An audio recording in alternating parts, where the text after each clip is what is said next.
Hey guys, what's up? This is Crystal, and I'm waiting for the person who birthed me to make this video. This is going to be a different perspective. So I have a couple of questions that I have on her phone. I'm going to ask her. So just waiting for her to put on her face. So guys, this is my mom. Say hi, Mom. Hi. Okay. So we're going to start, alright? You have 10 questions that you guys asked and some questions that I kind of thought. Alright, so number 1.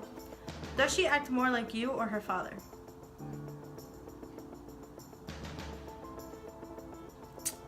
Half and half. Depends on your mood. Depends on the day. You can act like me or you can act like father. That's a bad thing, guys. Okay. Number 2. We're just gonna go straight through with this. I'm not gonna do any cuts or anything like that. What was your initial reaction when she told you she needed help? Me back in. Like when I was 19.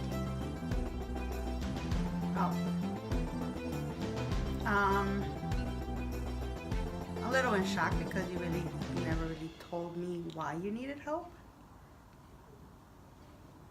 Okay. Number 3. What did you think it was for?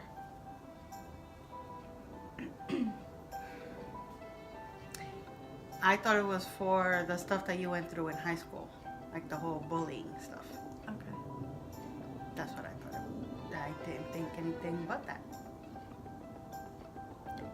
Well, just to let you guys know, she didn't know anything that happened with my ex-boyfriend or anything like that till after the fact that the school got involved. Had to get her involved, had to get his family involved also. So that's probably the only reason why she found out. What number is this? Number 4? When did you finally find out about everything that has happened to her? When you finally opened up to me and told me, which was not all at once. When was the last thing I told you?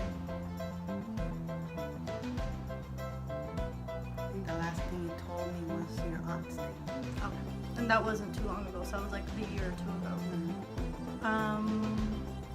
If you notice that she's having an episode, what do you do?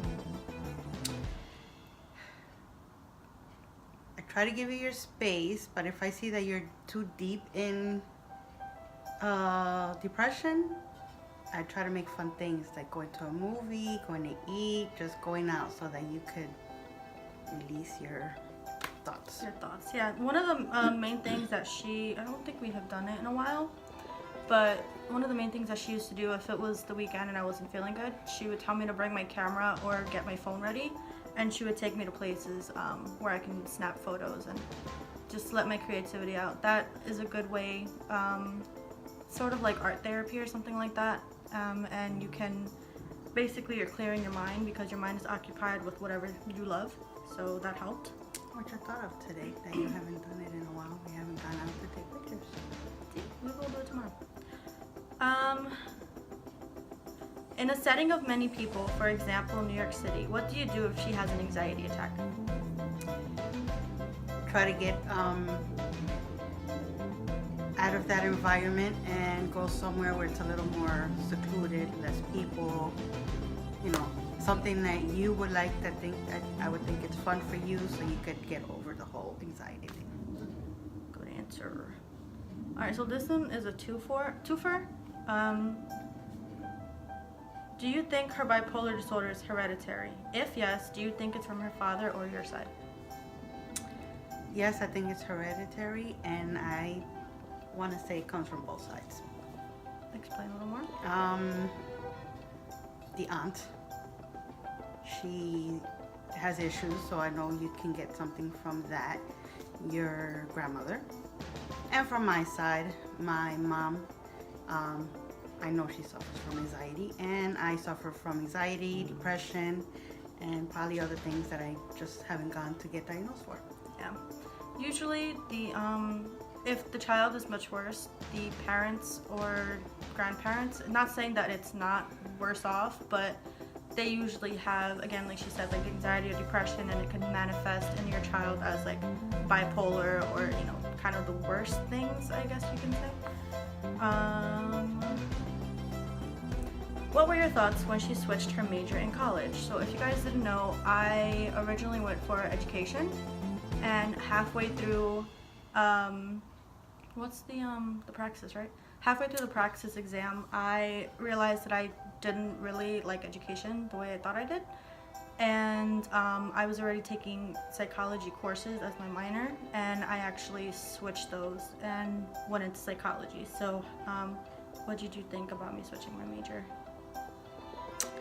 I always thought you were going to be a teacher because since you were tiny, that's all you did as play-wise. But like I always told you, it's whatever makes you happy and whatever you want to do with your career. It's your career, for your life, so it's whatever you want. What do you think about me wanting to be a counselor? Therapist. I think it's a great thing because you're very good with talking with people. Like I've seen you with your friends and stuff, and you give good advice. You have learned to be more patient. So yeah, I think you're gonna do great. Okay, we're almost done. It wasn't that bad. She was very nervous. It took about, like, I want to say, what, 10 to 15 minutes for us to actually start this video? It's not that bad. Okay. How did you feel / do you feel since she has her diagnosis? So let's go to the beginning where I was first diagnosed. How did you feel? Sad, because as a mother, all you want to do is protect your child and make sure that they're happy and that nothing happens to them. And I wasn't an overbearing mother, but I was a very protective one. But little did I know, she still went through a lot of the things that I didn't know about. So it was hard. Okay, and how do you feel now that I have my diagnosis? Now that it's been a couple of, like, what, a year now? Or a couple months?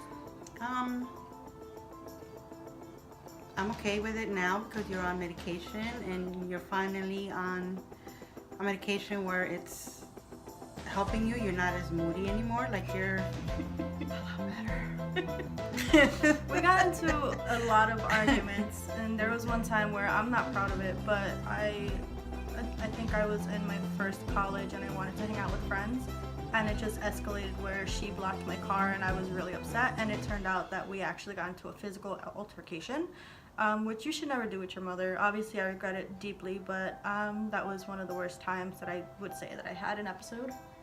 Other than that, I know how to hurt people. I haven't really done it I haven't done it recently now, right?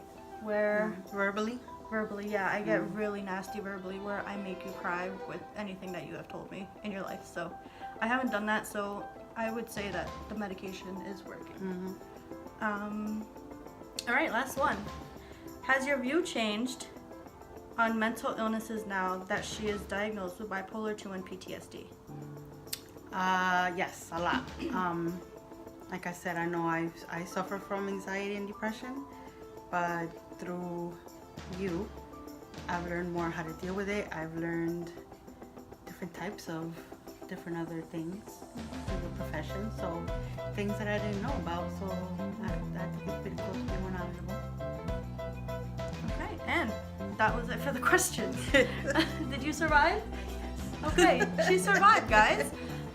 So the next video is going to be with, I don't know if it's both my best friends or one of them. I have to figure that out. They both said that they would do it, but I don't know if I want it to be them together or do it kind of separate in like an interview session.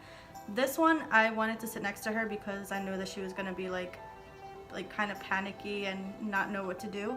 But for the other video, I think I'm going to be like kind of behind the camera and just have it focused on them and kind of do an interview style. So that is it for this video. She survived. I survived. And we're going to go on with our day. Bye, guys. Bye.